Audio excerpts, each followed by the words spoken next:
So I thought, well, maybe if I wrote a book, it could be like a tool for women to see how theology is just as important for us. What we believe about God affects our everyday lives. And maybe this would be a way to get women talking, let's talk about that. And I get invited to talk about that all over the place. And I'm finding many, many other me's in these churches, women who are dying for this kind of conversation and growth and connection, but feeling like when they go to their leadership that they're like causing trouble or being like looked at like they have mold on their face or something, So I see that, okay, this is a real thing and it's not just at my church and it's not just me. And so I started writing more about like the dynamics between men and women in church, a book called Why Can't We Be Friends? And people started questioning me then, but I know that when you name names, people don't like that either. So a large group of leaders started harassing me and calling me names and calling ahead of my speaking engagements, saying, beware of this woman coming to speak,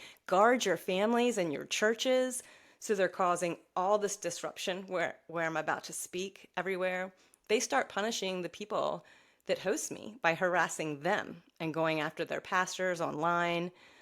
They had a whole Facebook group. It was like over 1,100 people in this group. And it was led by leaders in my own denomination.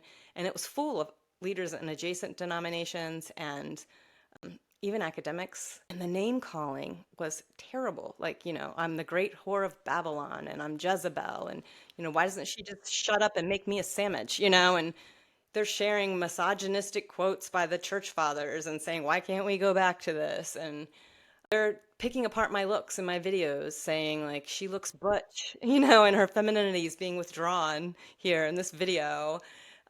Just crazy. And then they're plotting. They're plotting to destroy my Amazon page with, sabotage it with bad reviews without having to buy more than one copy of the book. And they're trying to plot ways to press charges against me in my church and my leaders in my church.